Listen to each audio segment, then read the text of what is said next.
What is going on, everybody? So today I wanted to make a video because you know, when you look at Instagram, when you look at YouTube, when you look at all these social media people out there, you see these beautiful, gorgeous tanks with all this high-end coral. And you know, you can start looking at your tank and start feeling a little bad about it and start wanting to keep up with the Joneses and try to spend a bunch of money on different types of coral. Then you have these high dollar places that charge like insane amounts for like these little small pieces of coral. To me, it takes a little bit of the fun out of the hobby. So I wanted to show you 3 different tanks today that are just pretty simplistic.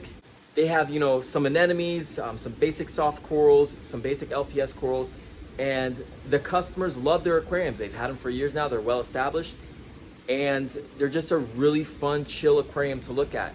And the purpose of saltwater tanks is for you to enjoy them and not to bring you stress, but to help you relax. And these customers here, these tanks help them relax and help them enjoy the tanks a little bit better. And you know, they're not trying to get the fanciest equipment.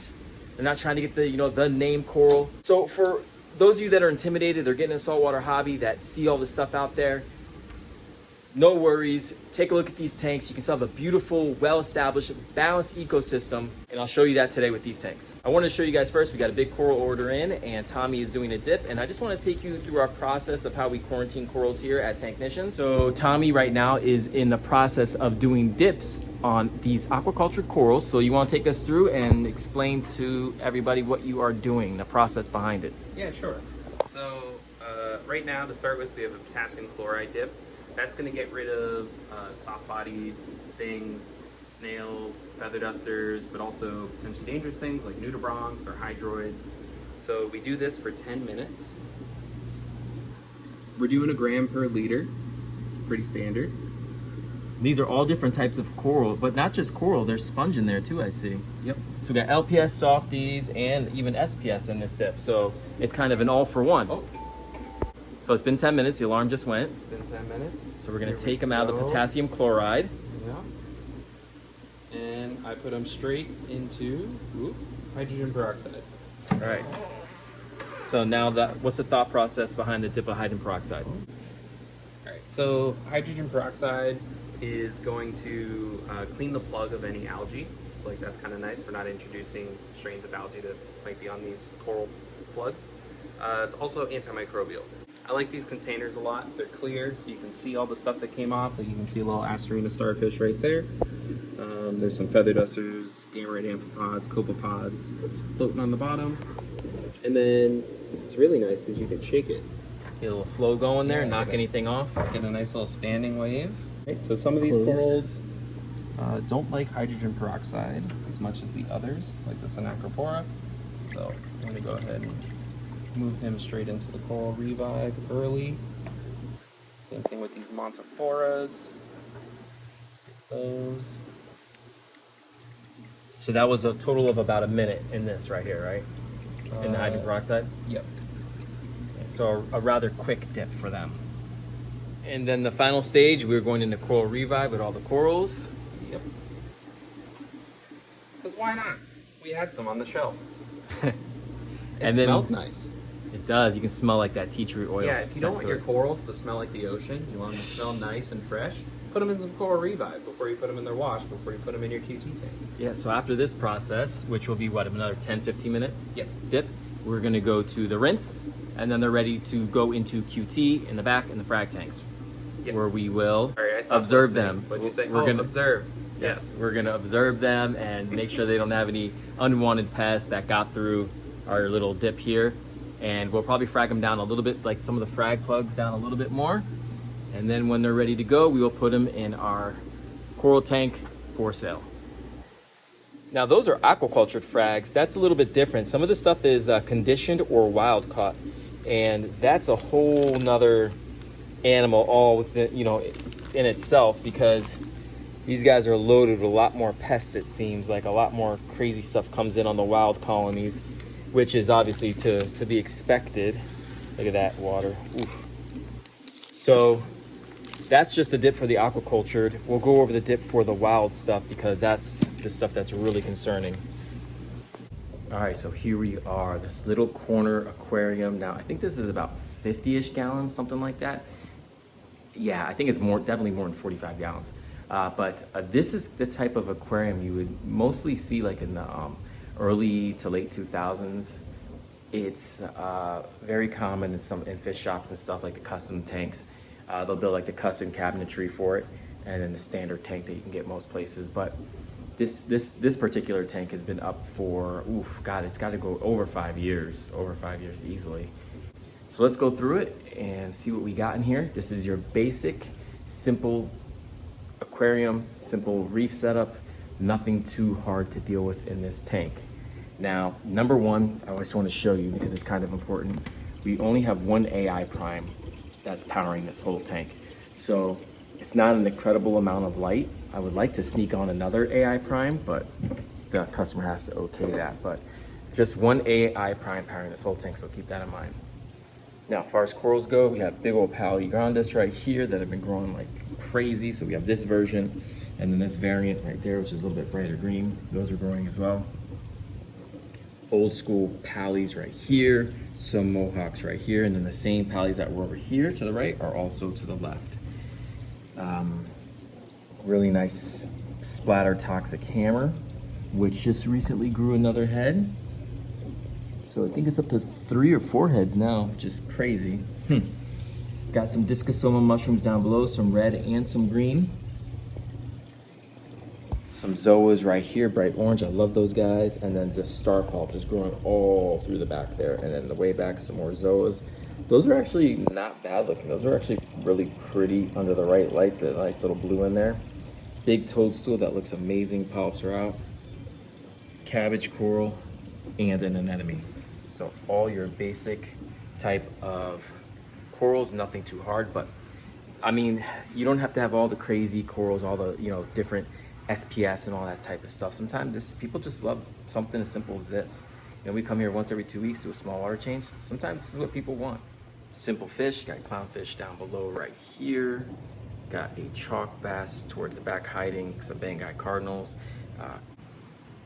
Got a little chorus wrasse right there. All this stuff is relatively easy to take care of, and it's low maintenance. So this is a very basic low maintenance saltwater aquarium. And it's not much worry going into it because you're keeping things that are basically easier to keep alive. I love how that clownfish is hanging out in that anemone. And then this can get intimidating for some people underneath when you're dealing with like the plumbing in saltwater tanks. But trust me when I say it's easy and it's affordable to find little sumps like this. Really simple, and you can find these a lot of times just on like Facebook Marketplace or used, or even the fish store might have one. Even if you buy brand new, it's manageable. It's not crazy expensive, and it's really simple to set up too. Like it's just a drain hose and then a return line. It's not like this crazy amount of plumbing you're gonna have to deal with. It's not a lot of stuff going on to confuse you. The doser is optional. We're dosing on this tank just because all this coral does take up calcium and alkalinity. But most people would look under here and be like, oh, there's a lot going on, but this is about as simple as you're gonna get. It's a bit chaotic under here because we're trying to fit a lot of stuff in a little area, but it's working for this particular aquarium. Everything here is dialed in, everything here is growing. The zoas are taking off, the toadstool looks good. So for this particular tank, it's working. Now, could you upgrade this tank and do, high-end corals and all that stuff? You could, but you're definitely gonna have to get more lighting. One AI prime is definitely not gonna do it. It's just too much shading on either side. Soft corals can deal with it a little bit better. Those other corals are less forgiving. And then I would totally change out the filtration down below. And in order to have different types of corals in here, I would probably do some modifications to down below. But if you're going into a fish store and they have something similar to this setup and it's used, or they have it all in one price, yeah, you can do a pretty cool aquarium with this. And I love these bow front tanks. You can do some cool aquascaping with it, and it gives you tons of options for as far as looks. It's different than look of most tanks, and the fact that it can sit into a corner and kind of be out of the way. Now a lot of people do stuff with their corners. It's a perfect little setup for a corner, and utilize the space available and also not be in the way of anything else. But this tank, I think, is looking really, really good. The fish are doing good. And I do eventually want to take out some of these pallies, clean all this stuff up, and replace it with brighter, nicer zoas like that. Maybe some purple monsters would be really nice in here. Just higher end zoas. We're gonna have to make sure that that star polyp doesn't encroach any further over here, but I do like the star polyp hanging out in the back. And again, I want to do some more stuff to this tank, but we have to address getting another AI prime on this tank. We need more lighting. We can't have that shading, and then I think we're gonna have a lot more success. So I'm definitely gonna bring that up. Definitely try to make that happen. But as of right now, you know, for just a chill tank, just somebody who's a casual hobbyist that's not full throttle into it, this is fine, man. People come over and they love this tank. They see the fish, you know, they see the anemones, they see the coral, and they're into it. You know, not everybody knows, you know, not everybody's a crazy coral head. Not everybody knows what, you know, some people just appreciate, I guess is what I'm trying to say, you know, the simplicity of this and just the anemones and the soft coral. So a lot of people just dig that look. Also, when it comes to lighting, this cabbage coral was bright neon green when I first put it in, but because it's being shaded and the light's not really reaching here, it's really dulled out, which is unfortunate. And I think if we hit it with more light, you get another AI prime on here, it would definitely make that cabbage coral a lot brighter. I just wanted to point that out. And we do have some coralline algae growth, which is cool. It's sparse, but it's in here. Got room for a lot more coral. All right, on to the next aquarium. This one is at a retirement home, and I'm really kind of proud of this tank. Now, we're on a really strict budget here, but we're trying to make it work. So first things first, we got the star polyp again, which is a fast-growing coral. We have a ton of anemones in here, which you got to appreciate that. The casual person loves anemones. And we have some soft corals in here, and that is it. Nothing too fancy about this, but I think it's a really smooth looking tank. It's open, it's able to breathe. And oh, we got another big mushroom over here. That thing is really pretty. The people that live here love that. Blue discosoma mushrooms, another fast growing coral. Now there is room in here for some other stuff, and we will add more frags down the road. Eagle eye zoanthids. So zoas are doing good in here, anemones are doing good in here. So we can put frags here and there as we get the funds allocated to us. And then I really love this little SPS frag. It was actually dying when we first started, but it is coming back. That gold color is coming back. So that's a really good sign that this tank is getting healthy. We will be adding more corals in here in the future, but we're going to keep it simple, basic corals that are going to be low maintenance, not hard to do. The tank is dialed in. So we're going to stick with what works, and the people that live here that enjoy this tank love it. Speaking of which, there's a harlequin shrimp in here because there was a ton of starfish in this tank, and he's pretty much eradicated all of them. So I think next 2 weeks I'll come here and I will grab him out because he did his job. He got rid of all the starfish in this tank, and I think that's a huge reason why this tank has turned the corner and has become a lot better now. And our final tank for today, another soft coral style tank, Pali grandis. You notice in theme here, a lot of zoas, a lot of pallies. Some more pallies down there. This tank has been up for 10 plus years. Look at the coralline algae growth on there. And they just want something low maintenance and chill, affordable. Recently just put that monopora frag in here. It is doing really, really good. It's starting to color up and it's actually starting to grow. Again, anemones. People like the natural look. People like a lot of movement. They like to see the growth of the soft corals. This is exactly what they want. They love their aquarium. Like I said, they've had it for a long time, and they like the natural look of it all. Rock flower anemones everywhere. Nice selection of soft corals, which, you know, it's funny to me because it seems like the hobby has been getting away from soft corals lately. Everybody's trying to do SPS and those types of corals, that it's almost like the soft corals are getting cool again. You know, they're rare. You don't see them as much, especially these big like leather corals like this. They're not as common as they used to be in the hobby because everybody's kind of trying to do the same thing. Look at that rock flower anemone. Wow, it's beautiful. Little acan frag in the back, hiding back there. And again, more coralline algae growth in this aquarium. Very low maintenance tank again. I'm here once every 2 weeks. Water change, testing, dosing what needs to be dosed appropriately. There is no doser on this tank. Usually it's pretty stable.